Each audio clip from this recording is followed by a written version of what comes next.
Hello, well, friends. I Hi. am the wellness social worker, Rolanda Brown Dennis, and today I have with me, The agent of change, honey Roan.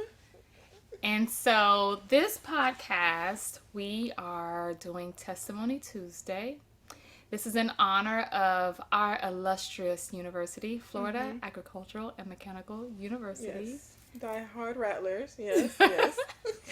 Today is the birthday of FAMU, our orange and green to represent.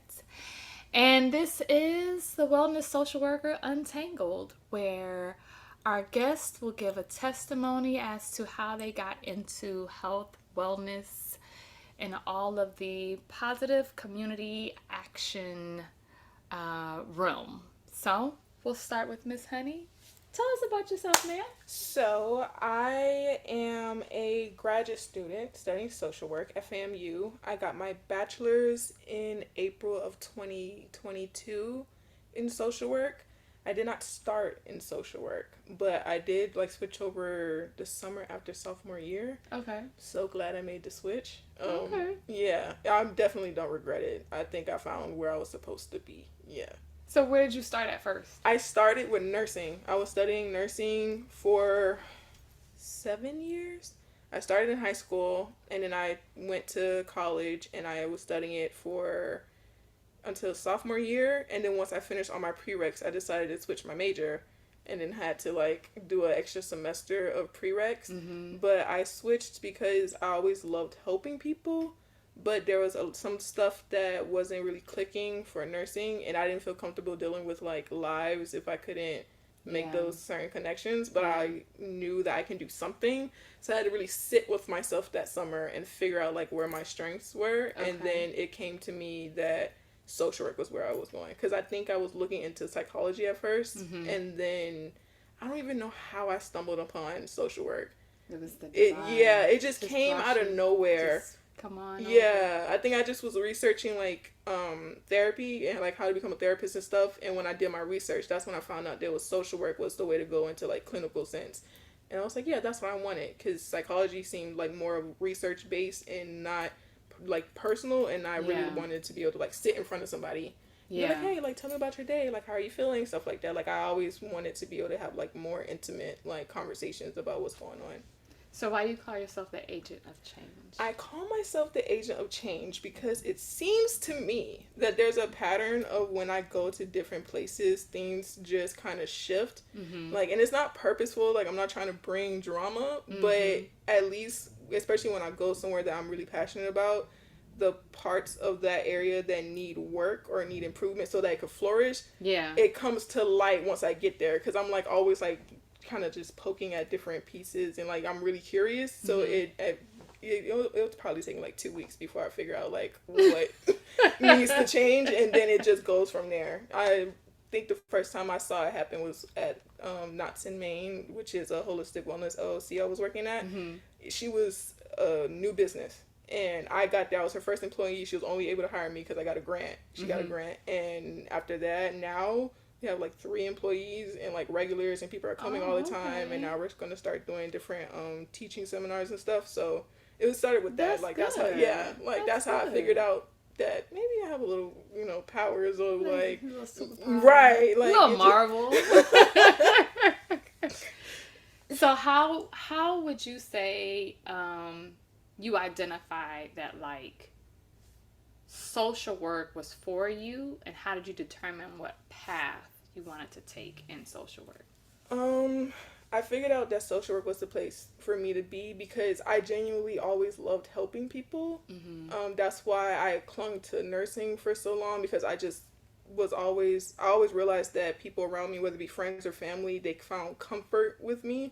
So when they're sick, I was the cousin that was taking care of them. If there was someone having like emotional issues, like they'll come and talk to me about it.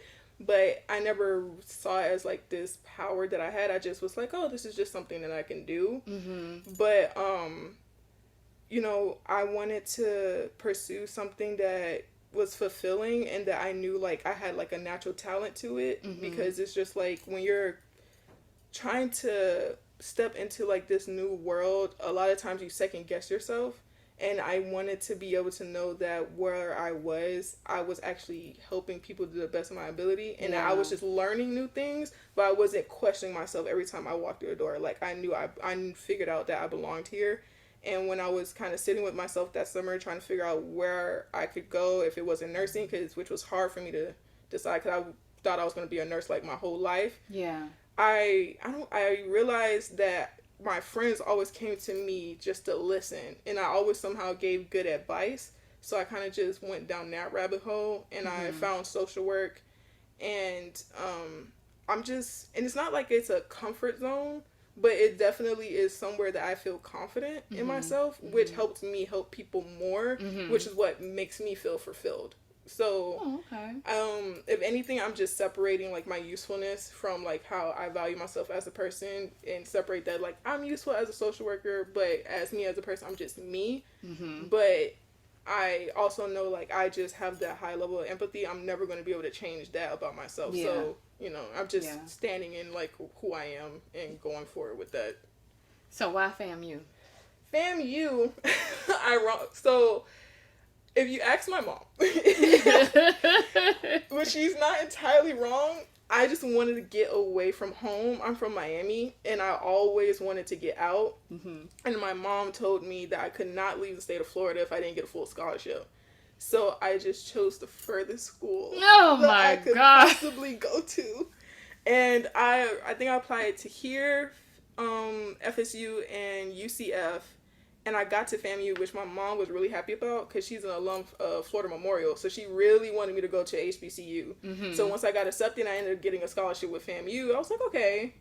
And I just kind of came on campus, and I ended up falling in love with it quicker than I thought I would. So FAMU kind of feels like a second home. And it doesn't feel like I'm too far away, because a lot of people from my high school ended up coming up here. Yeah. So it wasn't too much of like a culture shock where I felt like I was by myself. I was able to like start with a group of people that I was comfortable with, and then work my way into like getting new friendships and gaining more confidence. Because before, it was very low. It was very, very, very low.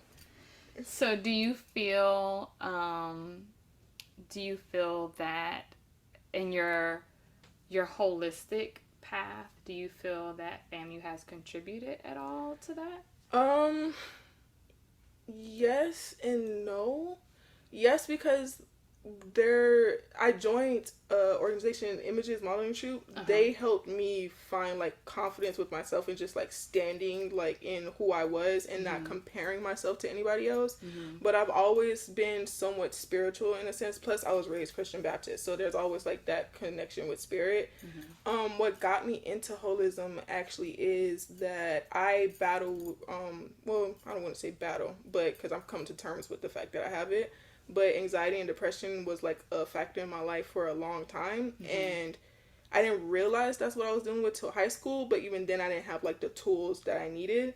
So it wasn't until like I kind of found myself like heading toward like an emotional crash, and I was not doing well, that I realized I really needed help. And my mom was like, either you start going to therapy or you come home, because at this point I'm not going to have you all the way over there and I don't know what's going on. Right. So that's when I kind of started therapy, and I started like my spiritual path, and just kind of figuring out like how to help myself without making myself feel worthless for having something that's not of my control. Like, it's not my fault that I deal with like anxiety or depression. I just got to figure out like how to work around it. So it really was just like I was against psychopharmaceuticals. I didn't want to take pills. I just really wanted to figure out like how my body deals with it, and like honor the way that my body feels and work with it. So it took longer for me to like get those coping mechanisms and like not getting triggered in certain situations, but I definitely feel like it was more beneficial, because I can definitely say I put that work in and took my time and just tried different things to make sure that I was okay. So now I know like if I'm going towards a down session, I'm gentle with myself. I go slower. I just find whatever it is that my body is telling me it needs. That's what I give myself. And then when I have those energy levels or a spike, then I can like do more. But I don't force myself to like go overboard anymore. Yeah. Is there anything or anyone, like I know you said, therapy. Is is there any type of like homework or anything that you did to kind of help you realize more of like yourself, like sitting with yourself, honoring yourself, and then recognizing like, okay, my body's talking to me, this is what I'm going through? Yeah. It's like research, books, or I definitely started to like spend more time in nature. I was always a homebody. My entire life I just stayed within my four walls, and I started to notice, and thankfully, like not thankfully that the pandemic happened, but the pandemic happening and like causing us to come inside and stay inside made me like, it helped me make the connection that me staying in those four walls was also a detriment to myself, because I wasn't getting any sun, I wasn't talking to anybody, I was just by myself all the time, so I was stuck with my thoughts. So I used to force myself to go outside. I had this big tree in behind my old apartment, and if I made breakfast, I'll just go outside and eat breakfast. Like, or I'll just go outside and just like do some yoga or just breathe so I can get some sun and just be around something that wasn't just myself. Right. I always had like slight coping mechanisms that I didn't realize that was coping mechanisms. Like I read a lot, but now I try not to use it as a way to escape reality, just to something I enjoy. I'll draw. Mainly drawing was my main one, and music. Those were like the things that really helped me like kind of stay grounded. Right. But I also made sure that it was like I had to separate them from being like ways to escape what I was feeling, and just more so like something that's just like helping me like kind of realize that I'm still here and navigate my emotions rather than trying to like ignore it. So that was hard because I had to separate myself from like the coping mechanisms I didn't even realize was like a distraction from what I was feeling, and find a way to make it like healthy. Yeah, it was hard, but I feel like I'm better. Well, any work that we do to like change, it's never like easy, because we have like behaviors that we're just used to doing. We've done it for so long, and we've gotten comfortable in it. And so when we decide like, okay, I don't think this is working for me anymore, let me find a different avenue, it comes with the challenges. But kudos to you for actually like sticking with it, because sometimes it can get overwhelming, and because it is so different, we'll fall back into the behaviors. I think I was so determined to feel better, because it's just like it got to the point where you get to a point where you're just tired. And after like that mental breakdown that I had, I it made me like realize just how tired I was. And I was just tired of being tired. So it was really like that. It was kind of like spite against everything that I've been feeling. Like, I'm not going to feel like this anymore. Like, I want to like wake up in the morning and be happy. I want to be able to like breathe easy, and it doesn't feel like there's iron in my lungs anymore. So it was really just like it was just that determination to really like want to live and like do something for myself. I always was living for other people and trying to make other people happy, and I realized how miserable I was. I didn't want to feel like that anymore. So it was you against you? Yeah, it was me against me. Yeah, like it was, I really went to war with myself, and was just like, at this point, if we gotta start telling people no, we're just gonna have to do that. I had to learn boundaries, had to learn how to like say boundaries. Boundaries, being okay with disappointing people, as long as like I just had to make sure, as long as I'm not doing anything malicious or intentionally hurting people, if I'm happy with the decisions that I'm making, that's what matters most. How big do you think boundaries is? Really big. Really big. And I think the thing about boundaries that people don't realize, which is something I'm still working on with my own therapist, is that boundaries isn't just like it's not one dimensional. There's many different boundaries. You have personal boundaries, like things I have to keep with myself or remind myself, like these are the rules of how we're living life. Relationship boundaries, professional boundaries, work-life balance boundaries. So at first it was just the boundary of, if I don't want to do it, I don't have to, and not feeling guilty about that. And then it turned into like my space boundaries. Like now everyone knows, like Sundays, that's my day to do whatever I please. If I choose to spend it with you, then fine, but other than that, you cannot reach me. And then it got into the boundaries of what I am as a friend.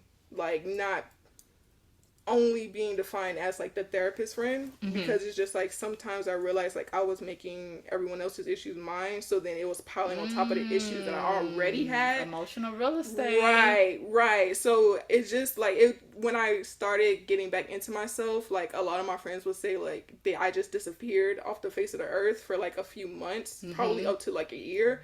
But the friends that were supposed to stay and supposed to be there, they knew what was going on and they wanted that for me. So it's just like whenever I reached out, I was like, hey, like, you guys want to hang out? Right. They opened their arms, but there was never like a judgment of like, oh, you're like leaving us or anything. They knew like I needed to do this or I wouldn't like be able to go forward in life. You know, and that's always an amazing thing because we can have a circle or a community of individuals around us, right, that we think are like, okay, these are my people, right? Like they my day ones and all this other stuff. And then when we start to like detach from the unhealthy like habits and really start to allot a certain amount of like emotional real estate for this person and that person or for ourselves, and not like tacking on other people's problems on top of our problems, when we are no longer accessible to them that way, it's amazing how we grow and then they fall off. It's like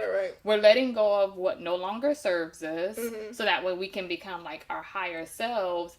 But it's surprising because we operate thinking that these individuals are for us and they're going to be supportive the same way we have been supportive, and then they kind of like disappear. And so then that party of 10 turns into a party of like 2.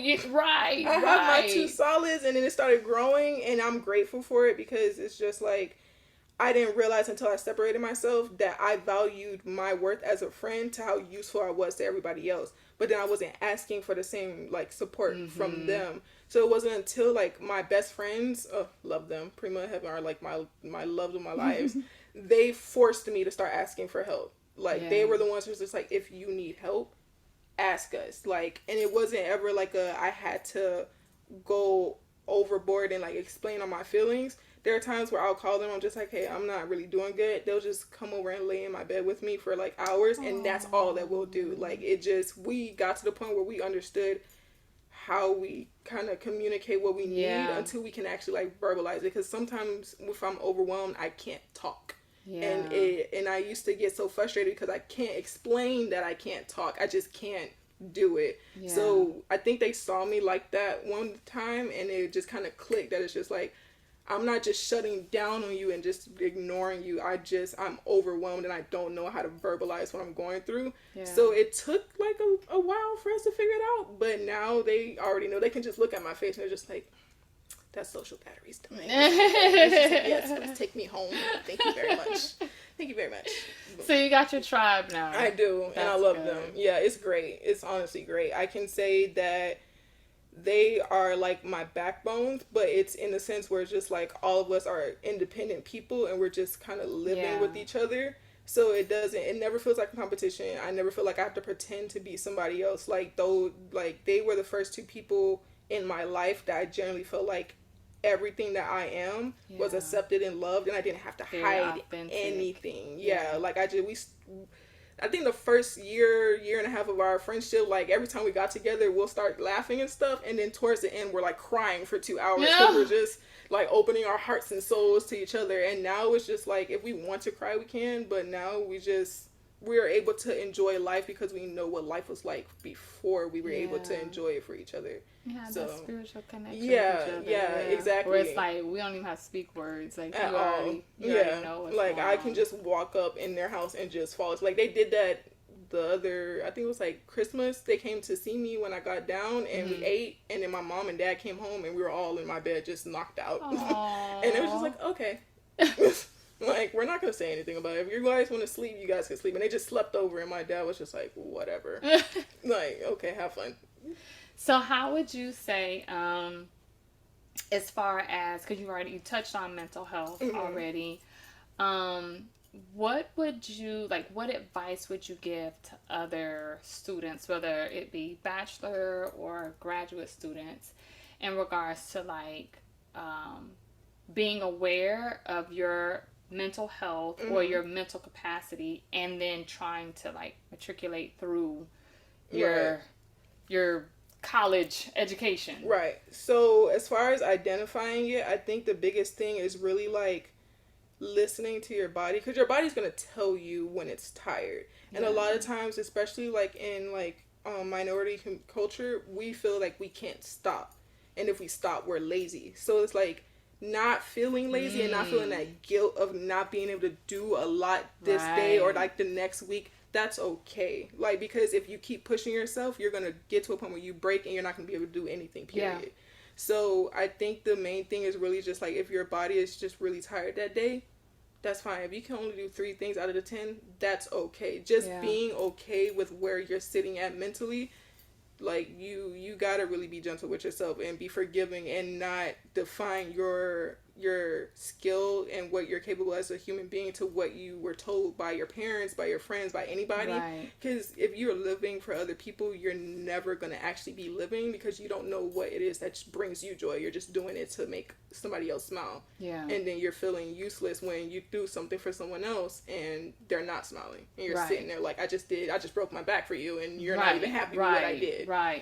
And I think people also fail to realize that when you operate like that and you're not listening to your body, you're not listening to the signs, the amount of illness that it causes internally, like you can't see it, and you may not feel it right away, but after a while it builds up. People don't understand, like, you're like, when I say your body will tell you, it's not even just like, oh, I'm just tired or I can't focus. Like, I've gotten like the flu or and strep throat just your because immune system will shut down simply out of nowhere, because I just was not listening to my body at all for what it was asking me to do. My body will shut me down real quick. And then on top of that, like, what we're consuming also, exactly. I tell people, like, okay, if you know that you have a lot on your plate and you're going through like maybe a rough patch, that is not the time to indulge in like ice cream and cupcakes and candies. Like, that's the time to like eat those high vibrational foods, the fruit, the leafy greens, like all of that,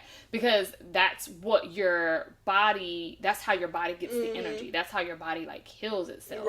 So like, don't work against your body by eating like the opposite. Eat the things that are gonna give you the energy, so that way you're not like, oh, I'm tired. But then you're still eating this like greasy, heavy food. Exactly. I started doing that when I was going into the holism, but I did my diet around like my menstrual. So like, when I got the cravings, I wouldn't indulge too much, but I'll still give it to myself. I'm just like, if my body wants some French fries, I'm gonna give myself some French fries. But when my period came, I made sure I would eat salads. I would make sure I had like trail mix and salmon and things like that, because just like, I need to put back into my body, because you're so tired that 9 times out of 10 you're not going to be able to do anything. So it really was just going with like my hormonal levels and what I'm looking for, and just like just trying to stay away from fast foods as much as I can, but knowing like, if there's a day where I don't have it in me to cook some food, be understanding, like, just like, okay, I'm gonna get some food today, but I can't live off of this. I have to like put some effort into bringing it back into my, like, your body's your altar. It is. Your body is your altar. That's your very first altar. And if you're not taking care of your body, like, everything else kind of crumbles, because your body is what you use to put everything else into place. So I always say, like, we are a spirit inside of a body, right? So I always use the analogy of a vehicle. Like, you know, the vehicle we sit in and we're like driving. So us sitting in it, like, we're the spirit, and then the car is like is that vessel. And it's interesting because we will take better care of our cars or, you know, other things before we actually like take care of ourselves. Like, we purposely put the right grade of gas in our cars, but then we put all kinds of other stuff in our body. We only get one body. There's no like replacing that at all. And it's sick, because it's just like, we're not taught to prioritize ourselves first. We're really not. And if you do prioritize yourself, people are like, oh, you're so selfish, but it's okay. which goes into like the question where you're like, oh, when you get into like the whole mental health, like how do you like just kind of come to terms with what you need to do. I had to get used to being selfish and knowing that there was nothing wrong with me prioritizing myself and just saying no and just being like, I don't need this or I need this right now.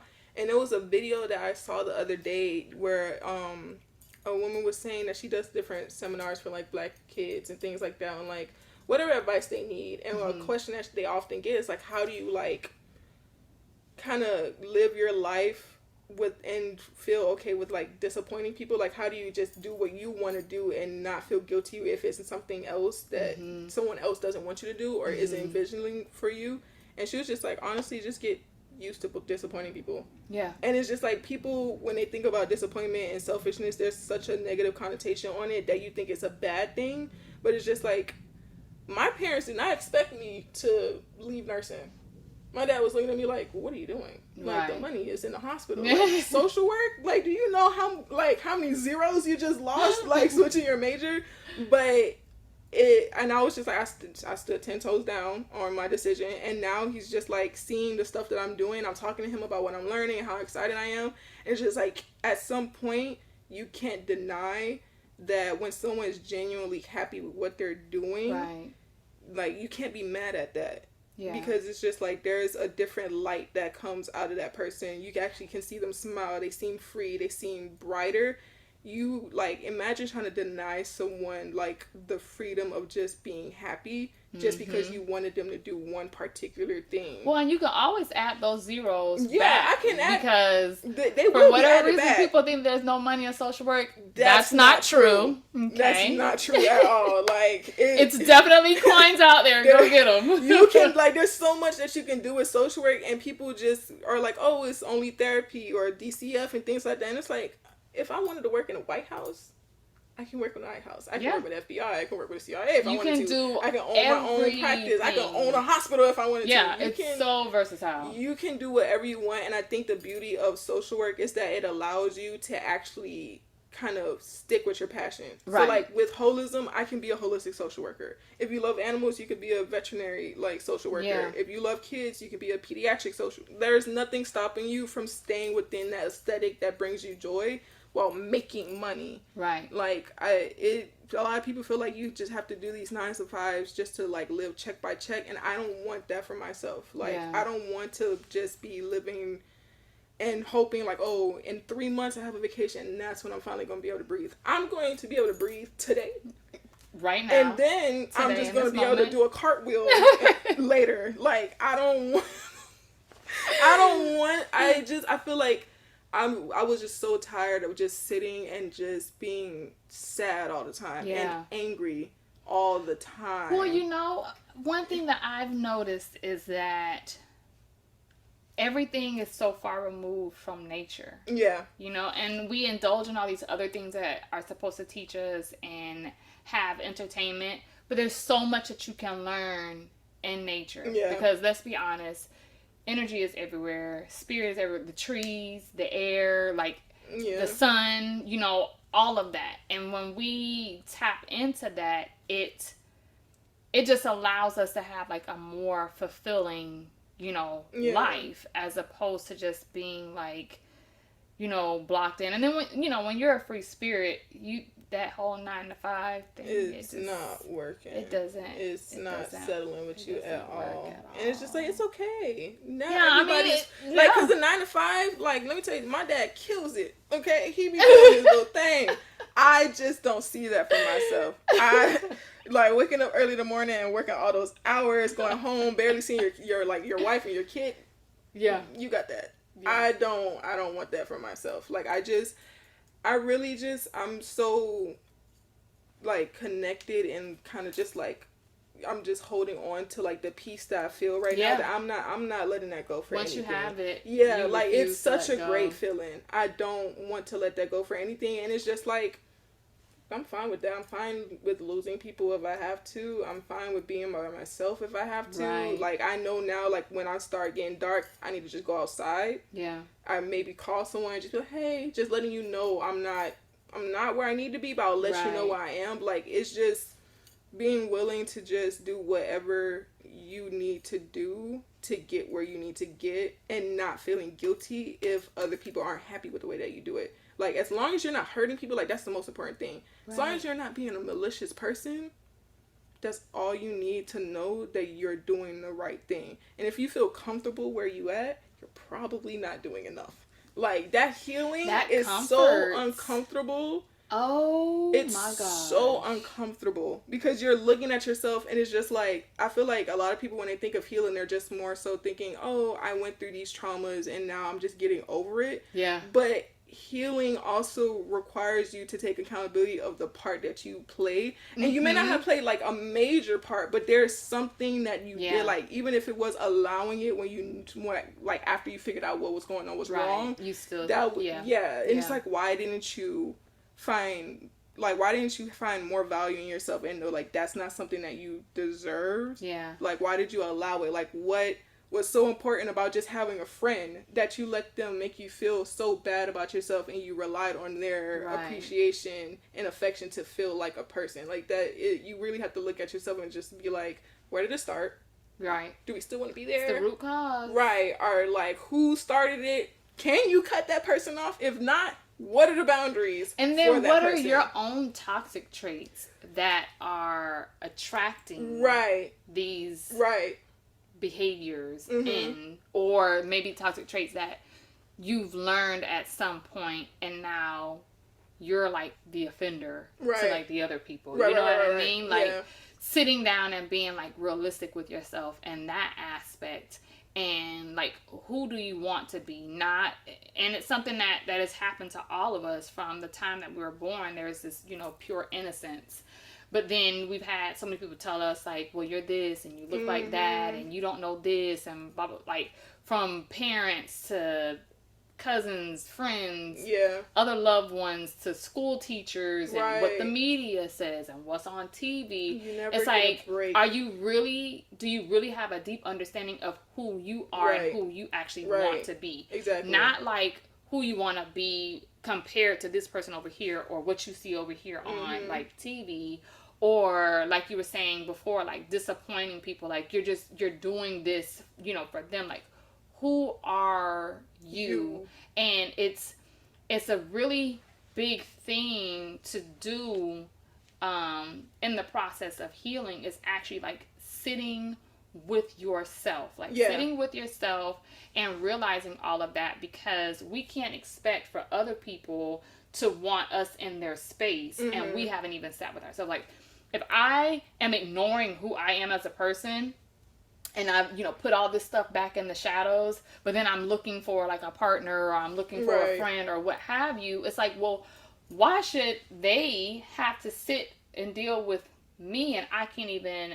deal with myself? Like, we shouldn't be asking anybody to do anything for us or be around us if we can't even be like around ourselves. And I think that helps with again, setting those boundaries and identifying what they are, so then you know how best to like move in your life and be like, okay, well, I'm not about to make these kind of moves over here, because that's not the type of energy that I'm trying to like attract. And just being like healed in all aspects of your life, financially, mentally, spiritually, and it's all not a rush either. It's not.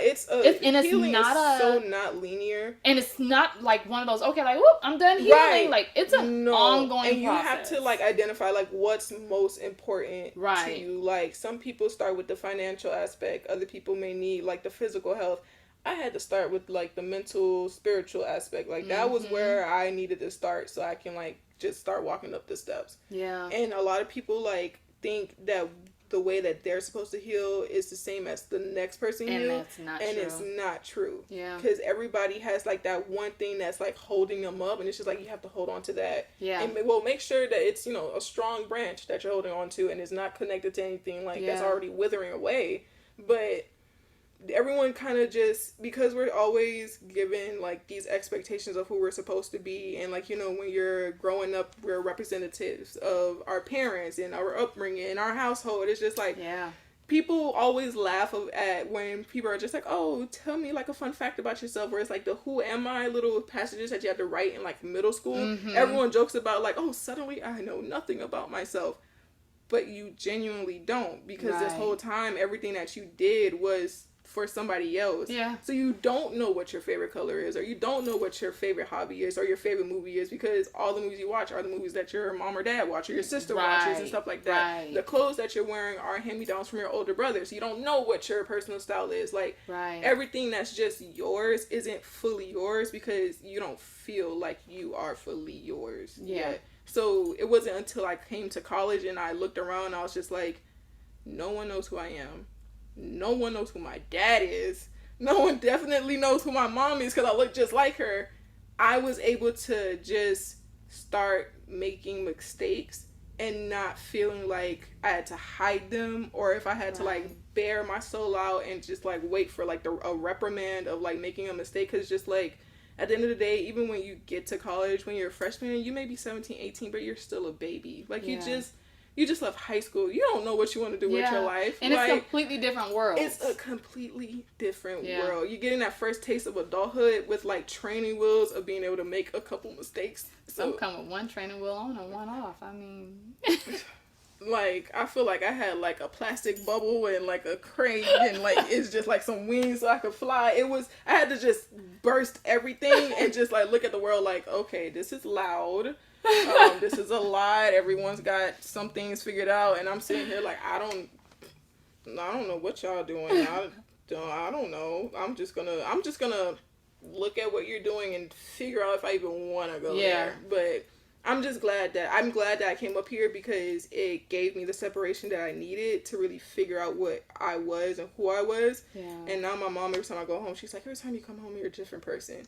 And it doesn't feel that way to me because I'm me and I'm constantly experiencing myself. Yeah. But it's always interesting to hear because it's just like you're all the way like 8 hours away. So you see me like really over the phone. You're not seeing like the changes that I'm making. You're not seeing like how like my smile now reaches my eyes and stuff like that. So it's like when I come home and she sees me and I'm like just like wrestling with my dad, or like I'm just like laying on her and stuff like that, she can feel like there's like something's open.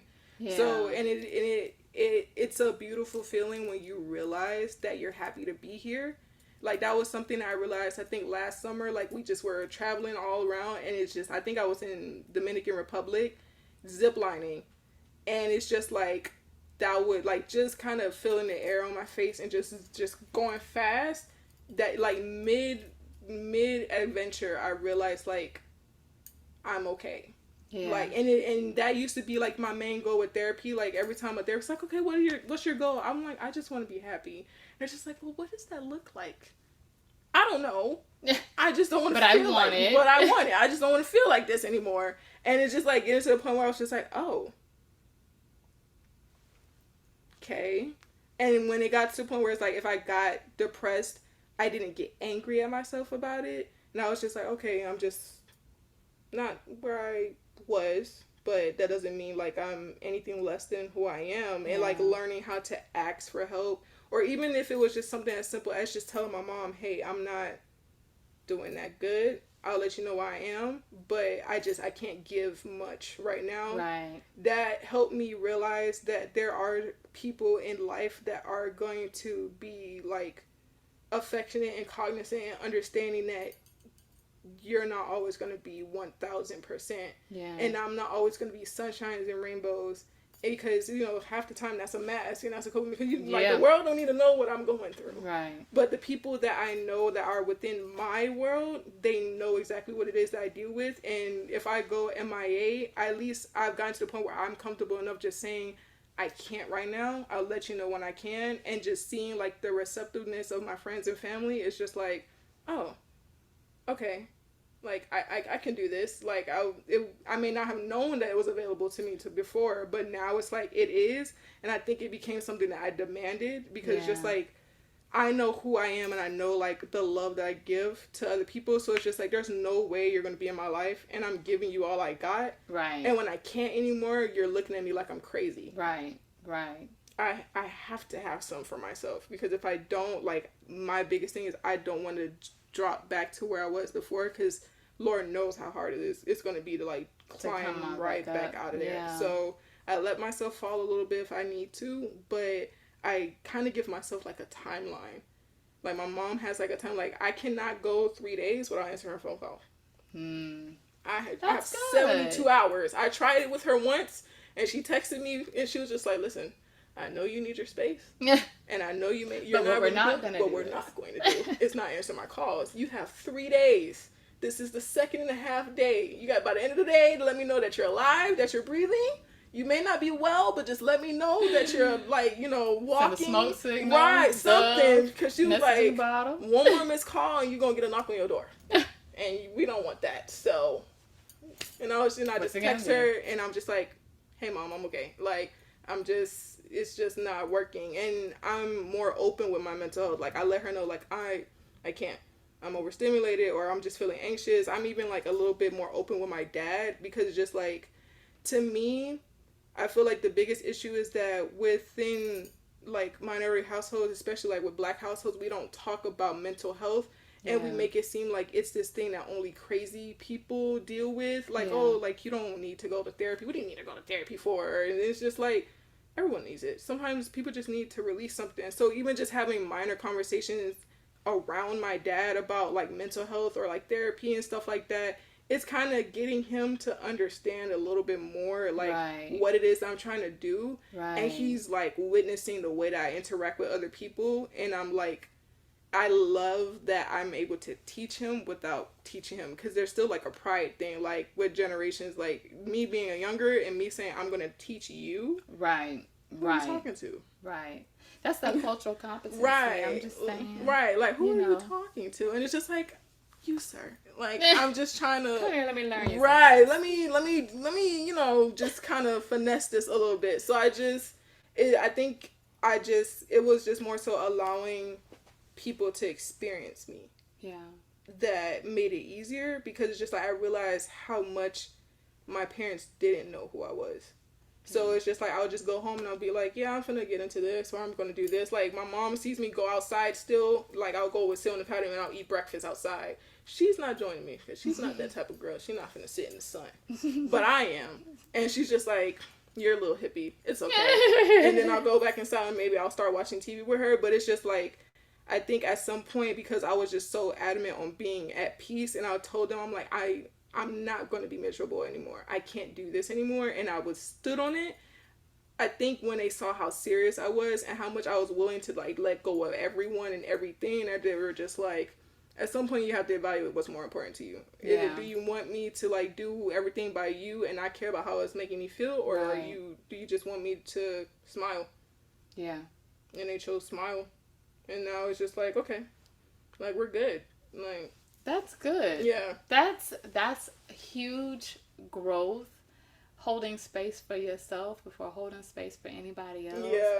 And I'm pretty sure there's a lot of just like pride that your parents feel like when they see you. Because, I mean, let's be honest, you're always going to be their baby. Right. No matter what. Yeah. But then it's like, my baby has gone off to college. She's got multiple degrees. Yeah. But now she's like growing into her own womanhood type of thing. It's like, wow, like, okay, this is and being able really to happening. see it and sit next to it. Because it's just like, it's different when you're seeing it over the phone or like through pictures. Like when I go out, and I always send my mom pictures, or like when I did my undergraduate internship, every morning I'll take a picture of my outfit and I'll send it to like both of them. And now it's like the first steps of like including them in my life more intimately, because it was always just like that one barrier of just like, we don't know how to like step forward. Like there's some uneasiness on their side. There's some like, I don't know, like how you're going to react to whatever it is that I'm doing on this side. Right. So it was just like, I had to figure out, like my mom always said, I needed to learn how to pick my battles. Learn how to do that.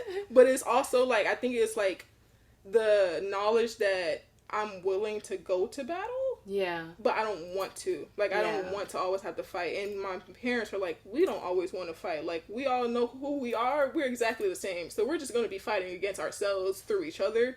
Might as well just be friends. So do you think that this, like, it may not be the exact same testimony, but do you think, like, those type of experiences most college students experience? Like, I think about like those who, like you, are away from home and they're off to college, Yeah. you know, or even they may be from Tallahassee and, you know, they're going to college and they still have to kind of navigate between like their growth Yeah. and, you know, family, or, you know, family maybe not understanding like that growth. Like, what advice would you give? I think the biggest advice is to be willing to make mistakes, because right now during college this is the safest time to just experiment and like learn what is for you and what's not for you. Challenge yourself and get out of your comfort zone. If it's something that you feel like could be exciting but you're just not sure, just go ahead and do it, because you never know. Yeah. I think the biggest thing about college is that although yes, we're here for school, of course. Yeah. The degree comes first. Like, a lot of people don't realize that this was the time where we're figuring out who we want to be and how we want to live our lives, and we can do that without judgment, and there's people right next to you figuring out the same thing. So you don't feel like, you may sometimes feel alone in certain experiences, but you don't have to like experience it by yourself, because if you look next to you, there's probably another person crying in a coma too. So we can cry together. You know, like, it's just finding solidarity in other people. It's asking for help. It's in like honestly being able to sit and see someone that looks like you and being able, that's what it is. At least for being at a HBCU, we are always on survival mode as people of color, that we don't really get to relax and just figure out like what life is going to look like without the expectations in a horrid society. That's a so word. It's like right being at a HBCU and being loved on by everyone simply because I'm black, and that I don't have to worry about like not wearing a hoodie or not walking out too late. Like, this is like a literal place dedicated to my safety and my wellness and just me flourishing. You can just relax. And you know how when you have like chronic pain and you finally relax, you realize how much you actually are in pain and how much tension you have in your body. Once we get to relax in the fact like, okay, yes, I'm black, but that's not what defines me here, you can figure out what does define you, and you can take your time and like just live your life and just be happy and then be sad and then be angry, and it's just like you get to navigate the experience of just being a human, because that's not something that's afforded to us when we leave. Right.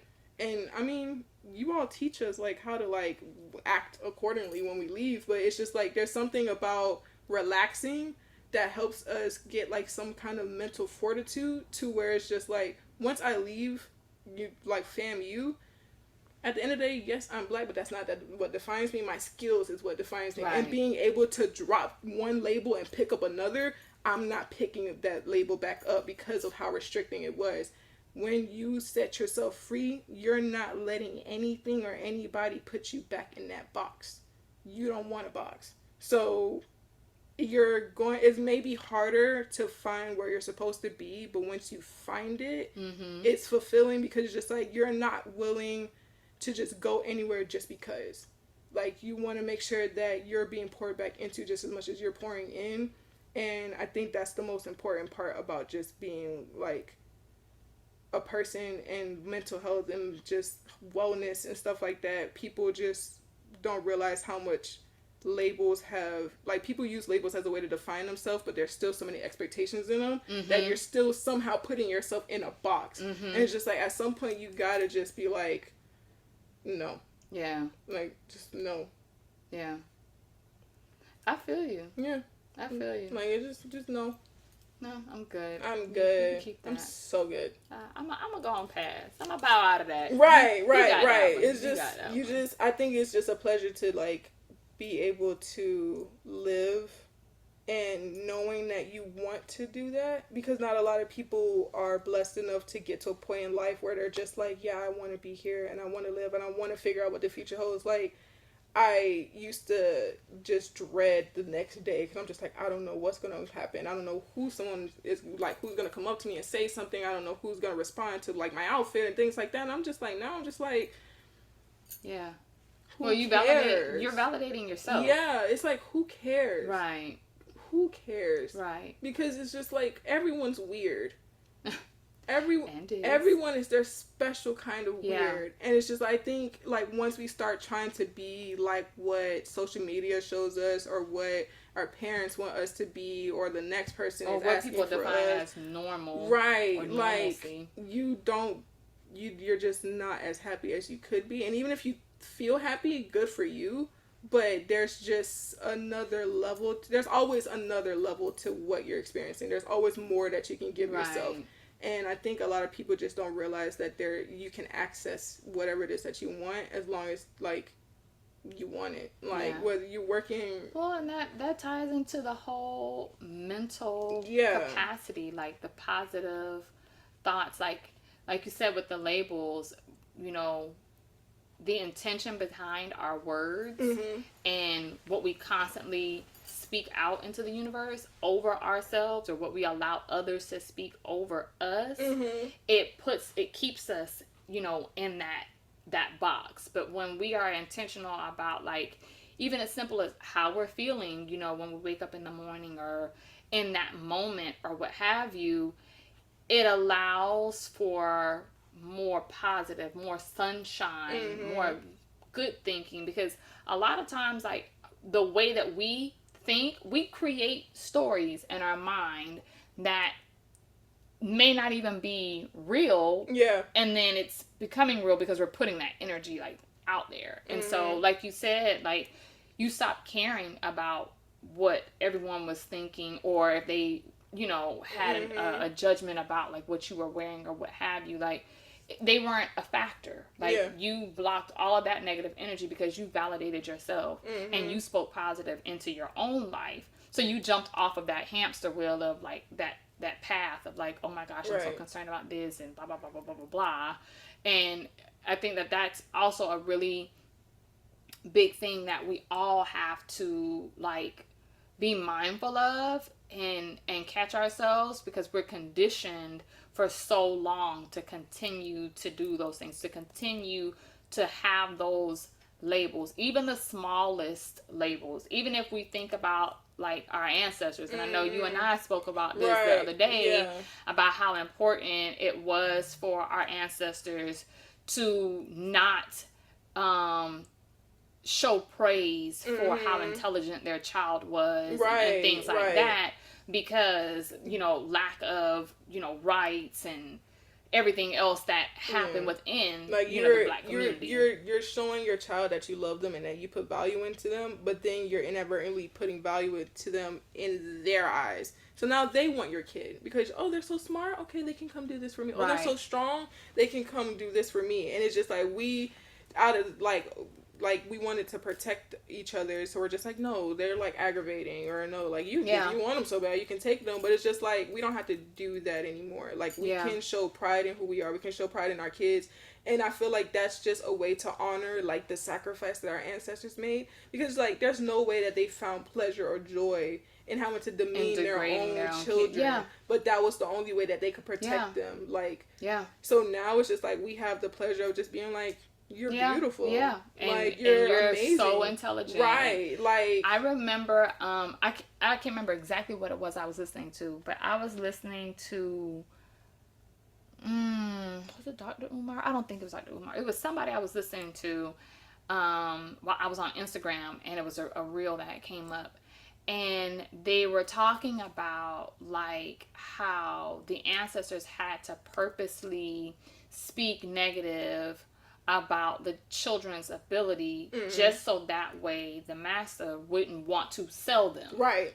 Like, that was their way of, like, holding on. But it's like, we've lost track of, like, the reasons why that has happened. Like, that explanation it has been lost. And so, but the behavior is still there. And so we have kids that grow up hearing these things and feeling these things. We have parents that are still placing this on their children, or it's even still placed on them. They're placing it on each other, their spouses, their, you know, siblings, what have you.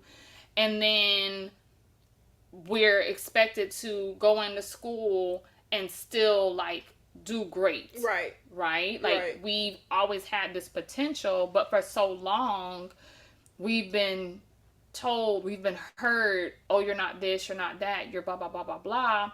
And so it's like, well, why even try? We suppress that, Right. which becomes a bigger struggle as we're going through school. And then when we go off to college, it's even more like, what in the world Right. is going on? And then there's that challenge of like really really really like finding like yourself and having to be okay with cutting people off, but those people have always like been your lifeline, like that's your dependency, you know what I mean? And so yeah, it's real, it gets deep, like that whole label thing. We could do a whole session on that alone, because it runs so deep into our DNA and how it affects us. We're like when I was talking to you about like how Americans versus like the Caribbeans, like how we're so disconnected from everything because of like how like meaning like Americans are disconnected. Yeah, like African Americans, as far as like the way like enslavement affected the way that we can interact with our ancestors and like have gotten like the different traditions and stuff like that, because remember, we're monotheistic Christians. So we lost like the saints and like the different traditions and the way that we talk to each other and do things. So it's just like we see the things that we're doing and we're like, why are we doing this? But we don't understand it because we lost that explanation. Like, right. I remember one time when I was younger, I asked my mom, I said, Mom, whenever we have a funeral, like with the church, why is it that everyone wears white? Like, we're always in all white when there's a funeral. She was like, that's a good question. I don't know.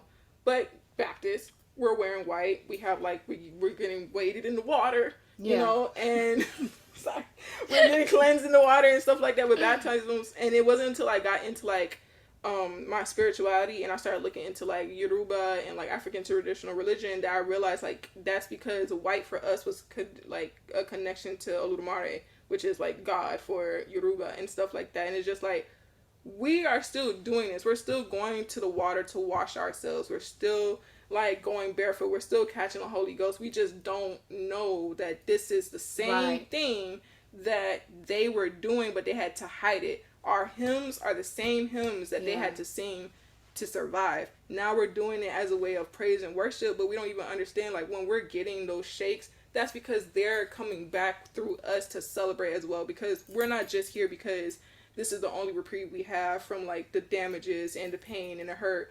We're here because this is a community and we're seeing the next person just releasing all the pain as well, welcoming like spirit, just being free. Yeah. We're finding different ways to be free. We're here fulfilling those prayers that they had for generations upon generations. Exactly. And we just don't understand how big it is that we get to do the things that we do. They just sit back like, okay, they're going to wake up sooner or later. Right. Sooner or later, they're going to figure it out. Well, and it's always that one in each generation or which each branch that figures it out and just has to introduce it. And they're like, oh, finally. Right. Because I know my mom was looking at me like, girl, what are you doing? But it's just like, I'm open with that as well. I'm open with my spirituality. She knows like what I'm into and what I'm doing. And it's just like, I don't hide it. Like, I was scared when my dad saw my altar for the first time. But it was just like, after a while, it's just like, I think the biggest thing is just not hiding anymore. Yeah. Like, at the end of the day, you're never going to make people happy all the time. So you have to be willing to just make some people confused. Yeah. And if you want to explain yourself, you can. If you don't, you don't have to. And it's important to have your own connection with God.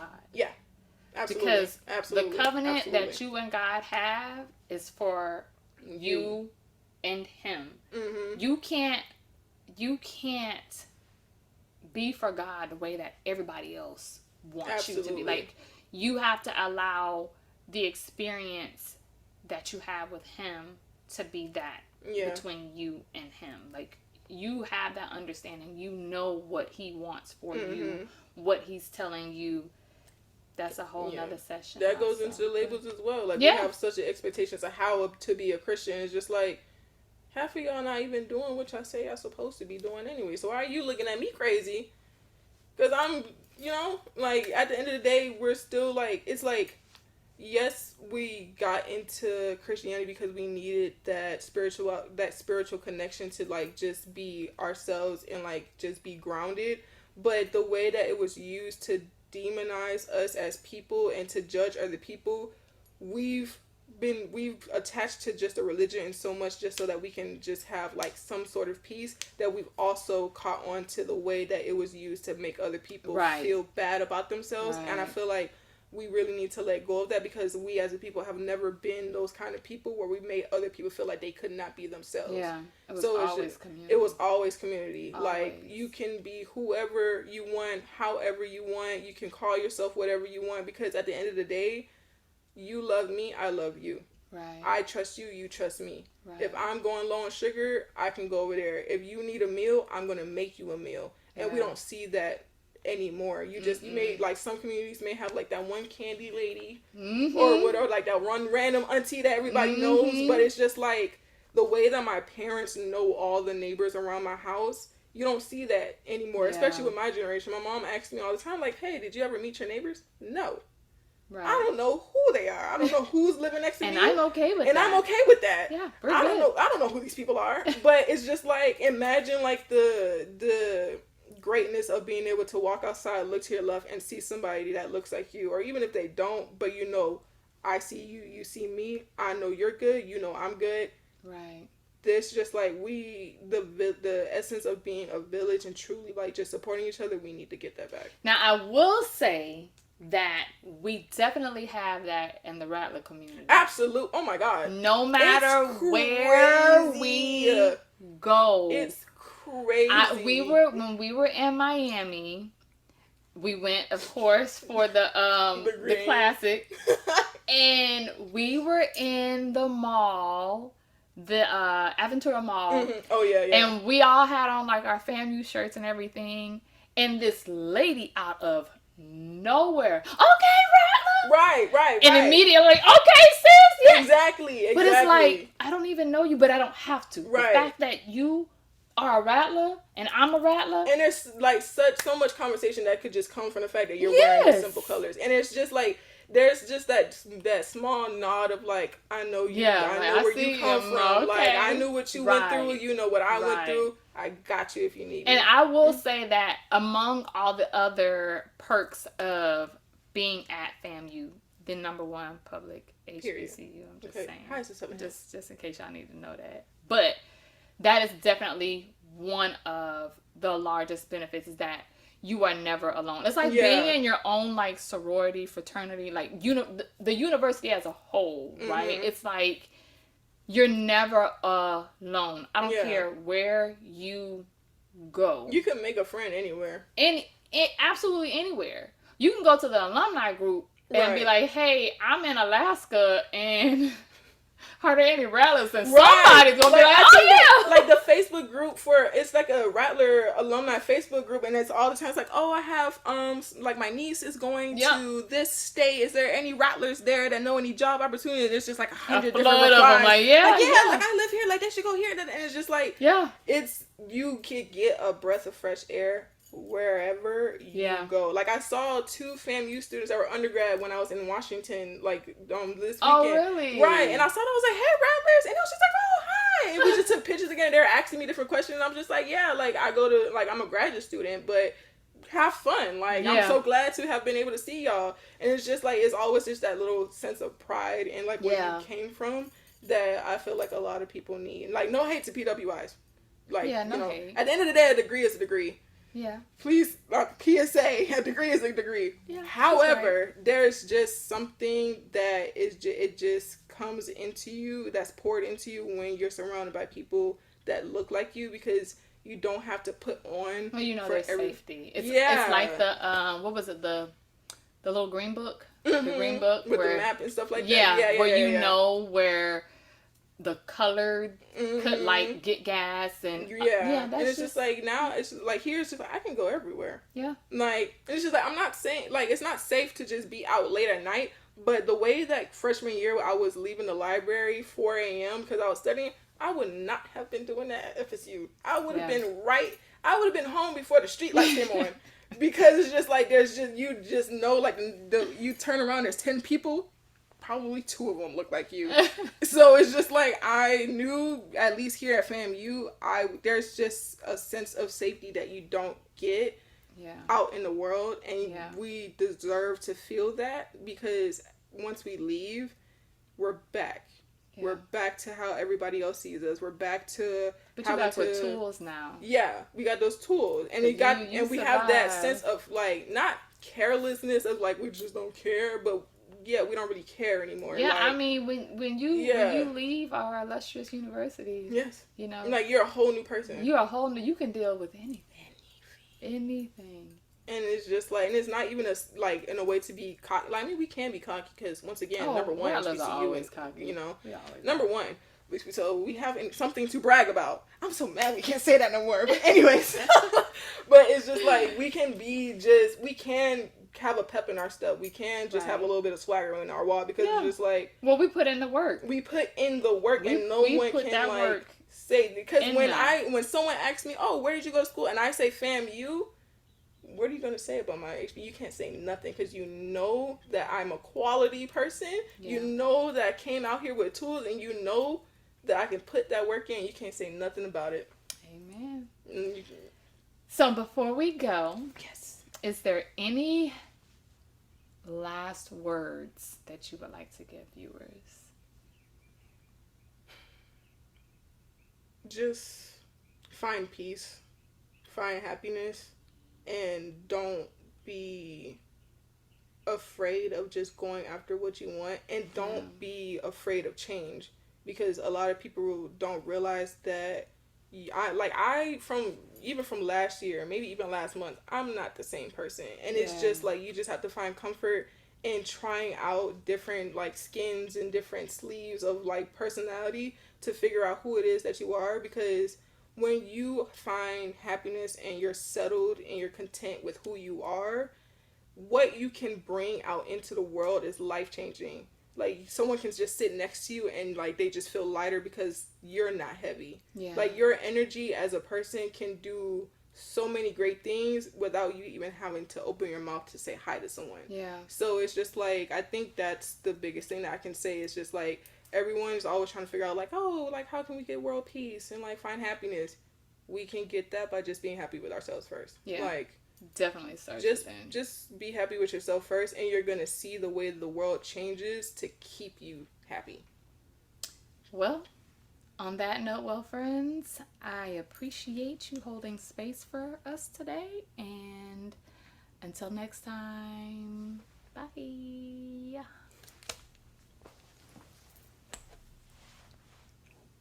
How long was that?